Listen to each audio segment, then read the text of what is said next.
मैं एक कस्टमर का पूरा पीएफ, पेंशन और इंटरेस्ट निकालने का काम कर रहा हूं। अगर आप भी अपना फुल एंड फाइनल सेटलमेंट करना चाहते हैं तो आप मेरी इस वीडियो को देख के अपना काम समझिए पहले, और उसके बाद आप फुल एंड फाइनल का खुद से भी काम कर सकते हैं। नमस्कार, मेरा नाम सागर है। ये जो चैनल आप देख रहे हैं ये पीएफ का एक्सपर्ट चैनल है, और मैं लोगों को कंसल्ट करता हूँ, लोगों का फॉर्म फाइलिंग का भी काम करता हूँ। आपको अगर अपना पूरा पीएफ निकालना है तो दो बातें आपको बहुत ज़रूरी हैं जान लेना।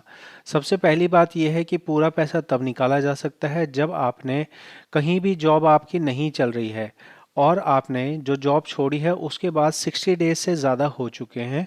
और third and most important thing ये है कि आपने अगर पुरानी जगहों पे काम किया है तो उन सभी के पैसे एक जगह पे आपको ट्रांसफ़र करके ले आना है। मैं आपको पासबुक के अंदर दिखा रहा हूँ।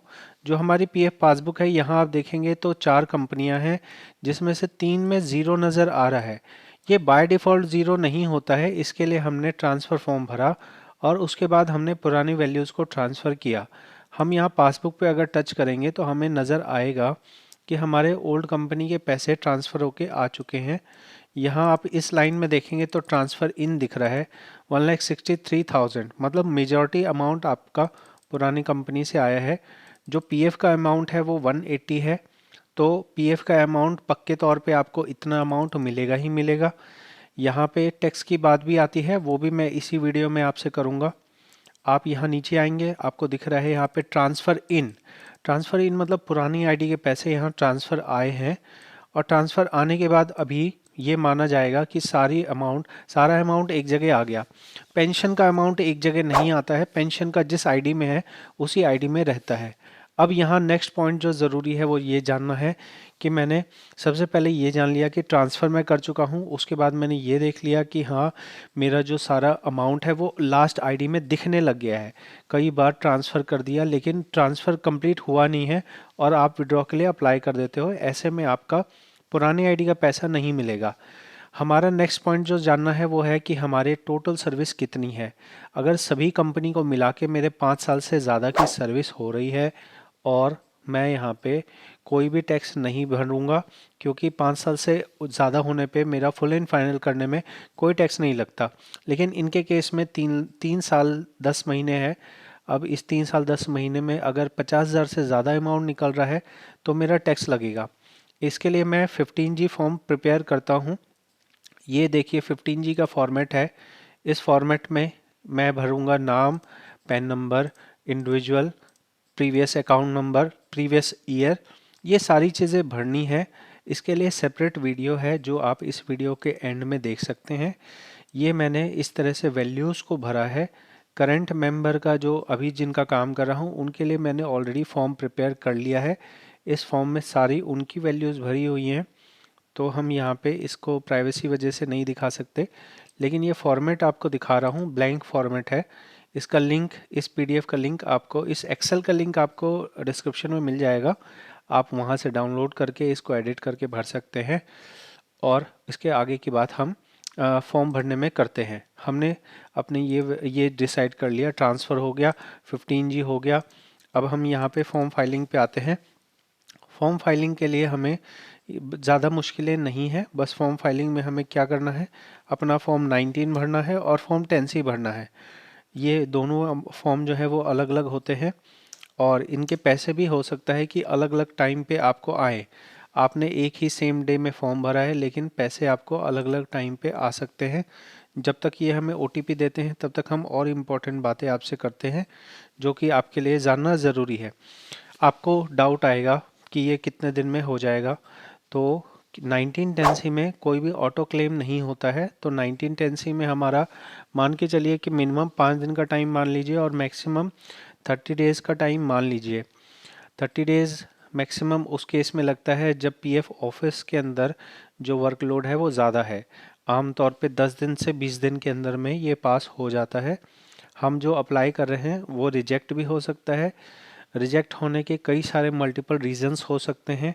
आपके केस में रिजेक्ट होगा या पास होगा ये आपको अप्लाई करने के बाद ही पता लगेगा। तो हमें ओटीपी मिल गया, हम यहाँ पे ओटीपी एंटर करके यहाँ पे आगे प्रोसेस करेंगे। मेरा नॉमिनेशन हो रखा है इसलिए मुझे एरर यहाँ शो नहीं कर रहा। अगर आपको एरर शो करता है तो आपको यहाँ पे अपना नॉमिनेशन पहले कंप्लीट कर लेना है। उसके लिए आप मेरे चैनल पे और वीडियोस देख सकते हैं। तो फिलहाल हम यहाँ पे अकाउंट नंबर एंटर करेंगे। हम यहाँ पे देख सकते हैं ऑनलाइन सर्विस पे गए, क्लेम्स पे गए। इसके बाद हमें यहाँ पे अपना जो केवाईसी में अकाउंट नंबर हो रखा है वो एंटर करना है। ये हमने एंटर कर दिया, वेरीफाई कर दिया, यस कर दिया, नीचे आ गए, प्रोसीड कर दिया। एग्जिट डेट वगैरह अपडेटेड है, तभी मेरा यहाँ पे फॉर्म 1910C का ऑप्शन आ रहा है। फॉर्म 19 मैंने सेलेक्ट किया, मैं नीचे आया, अब देख लीजिए 15G एड्रेस OTP। तो यहाँ हम 15G पहले सेलेक्ट करेंगे। 15G में हमें जो हमने PDF बनाई है उसमें कोई स्पेस नहीं होना चाहिए, बिना स्पेस वाला आपको फाइल अपलोड करना है। उसके बाद यहाँ एड्रेस की बात की जाए तो एड्रेस में हमें यहाँ जो भी एड्रेस है, आपका जो भी एड्रेस हो वो आप डाल दीजिए। एड्रेस बहुत ज़्यादा रेलेवेंट नहीं है, तो मेरे को यहाँ पे जो एड्रेस दिया गया है फ़िलहाल मैं वो भर रहा हूँ। आप कोई सा भी एड्रेस भर दीजिए, एड्रेस का कोई भी रेलेवेंस नहीं है। ठीक है, सो यहाँ पे हमारे पास जो अभी एड्रेस दिख रहा है वो है बेंगलोर का। तो बेंगलोर हमारा जिस स्टेट में आता है वो हम यहाँ सिलेक्ट कर रहे हैं। हम अपना एड्रेस भर लेंगे, उसके बाद गेट OTP करेंगे। कुछ पुरानी वीडियोस अगर आप देख रहे होंगे तो वहाँ चेक लगाने की बात आती है। आज करंट सिचुएशन में 2026 के अंदर कोई भी चेक लगाने की रिक्वायरमेंट नहीं है।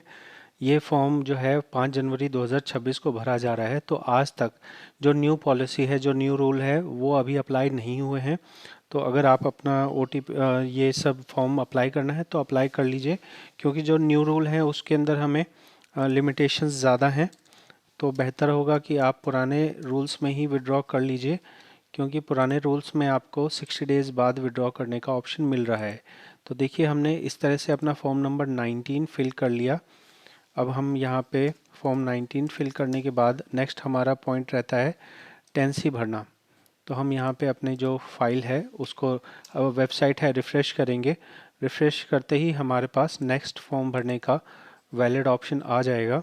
ध्यान रखें कि यहाँ पे हमारे पास 10C में 2 ऑप्शन नज़र आ रहे हैं, तो आपको ओनली पेंशन विड्रॉल वाले को सिलेक्ट करोगे तभी जाके आपका फॉर्म फाइलिंग का ऑप्शन, मतलब पेंशन निकलने का ऑप्शन आएगा। अगर आपने दूसरा गलत ऑप्शन सेलेक्ट कर दिया तो आपको पेंशन नहीं मिलेगी, आपको सिर्फ एक सर्टिफिकेट मिल जाएगा।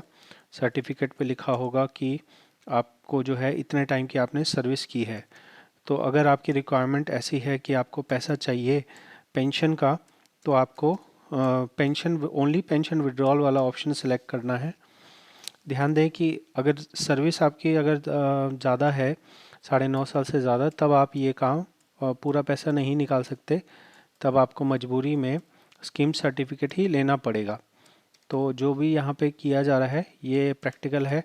अगर आपको अपने पार्ट पे ये काम ना करना आ रहा हो तो आप मुझसे भी ये फाइल करवा सकते हैं। मैं यहाँ पे जिनका काम करता हूँ उन्हीं के रिलेटेड जो वीडियोज़ हैं वो बनाता हूँ। प्राइवेसी का ध्यान रखते हुए किसी भी पर्सनल इन्फॉर्मेशन को शो नहीं किया जाता है, लेकिन जो भी इन्फॉर्मेशन है आपके सामने देख पा रहे हैं आप कि हमने क्या किया। हमने पहले टाइप ऑफ फॉर्म सेलेक्ट किया, फिर हमने एड्रेस भरा, फिर हमने OTP डाला। सिंपल सा यही काम करना है। ज़रूरत क्या होती है? ज़रूरत ये होती है कि आपने पुराना ट्रांसफ़र कर लिया हो और उसके बाद आपके मन में डाउट आता है कि हमें पेंशन पूरी मिलेगी कि नहीं मिलेगी। जैसे इनके केस में पेंशन के पैसे पूरे नहीं मिलेंगे। क्यों नहीं मिलेंगे वो मैं अभी आपको बताता हूँ। पहले हम यहाँ पे OTP अपना सबमिट कर लेते हैं, तो यहाँ से हमारा फॉर्म फाइलिंग का काम हो जाएगा। इसके बाद हमें पेंशन की मैं इवैल्यूएशन आपको बताता हूँ कि किस तरह की जाती है। यहाँ हमने ये सबमिट कर दिया, यहाँ सबमिट किया गया था लेकिन हुआ नहीं, दोबारा से हम सबमिट करेंगे। ये हमने सबमिट कर दिया, क्लिक हेयर किया, अब हमारा फॉर्म फाइल हो गया। 10C फॉर्म हमारा फाइल हो गया। बस अब हम क्या करेंगे, मैं आपको अब पेंशन की कहानी थोड़ी सी बता देता हूँ। हम यहाँ पे जाएंगे ऑनलाइन सर्विस में। आप देख सकते हैं हमने 5 जनवरी 2026 को ये फॉर्म फाइल कर दिया है 19 और 10C। तो PF के पैसे फॉर्म 19 से आएंगे, पेंशन के पैसे फॉर्म 10C से आएंगे। पेंशन में कम क्यों आ सकते हैं उसको देखने के लिए सर्विस हिस्ट्री पे जाएंगे। आप देखिए 3 साल 10 महीने की सर्विस है और यहाँ पे 197 छुट्टी वाले दिन है। तो जो 197 छुट्टी वाले दिन हैं इनको घटाया जाता है टोटल सर्विस में से। इसको मैं मंथ में कन्वर्ट करता हूँ तो 6.56 मंथ्स बनते हैं। अगर मैं इसको 1250 से मल्टीप्लाई करता हूँ तो 8,000 रुपये बनते हैं। तो इनका जो टोटल बन रहा है वो जितना भी बन रहा है लगभग 60-70 हज़ार रुपये पेंशन के बन रहे हैं, उसमें से ये एनसीपी डेज वाले नुकसान हो जाएंगे। अब ये जो है सरकारी सिस्टम है ये ऐसा ही है और ये नुकसान होता ही होता है। जिस भी आदमी को मिलता है उसको ये नुकसान होता ही है, ठीक है। तो अब हमें क्या करना है, 5 जनवरी को हमने फाइल कर दिया। अब हम देख सकते हैं कि यहाँ पे हमारे 30th या 31st जनवरी तक हमारा एक्सपेक्टेड है कि ये अमाउंट आ जाएगा। अगर इसमें किसी भी तरह का रिजेक्शन होता है तो हमें क्लेम्स में आना होगा और क्लेम्स में आके नीचे आएंगे और रिजेक्टेड क्लेम्स में हमें दिख जाएगा कि आपका इस रीज़न से फॉर्म रिजेक्ट हुआ है। अगर सेटल हो जाएगा तो आपको यहाँ सेटल क्लेम में दिखेगा। अभी हमने भरा है ना फॉर्म तो वो कल से पेंडिंग क्लेम्स में आने लगेगा। तो पेंडिंग क्लेम्स में जब तक आ रहा है उसका कुछ नहीं करना, आपको बस वेट करना है। अगर 20 दिन 25 दिन से ज़्यादा हो जाए तब आप चाहें तो पीएफ ग्रीवाइंस पे कंप्लेन लगा सकते हैं। ये जो पीएफ ग्रीवाइंस की वेबसाइट है ये एक सरकारी इसी पीएफ वालों की ही वेबसाइट है। यहाँ आप आएंगे ग्रीवाइंस रजिस्टर पे आएंगे, पीएफ मेंबर पे आएंगे, नो करेंगे, UN number, security code, gate detail करेंगे, ठीक है। तो मैंने आपको कंप्लीट प्रोसेस बता दिया। पीएफ निकालना है, पेंशन निकालना है, इंटरेस्ट के लिए आपके डाउट हो सकते हैं कि भाई इंटरेस्ट हमें कब तक का मिलेगा।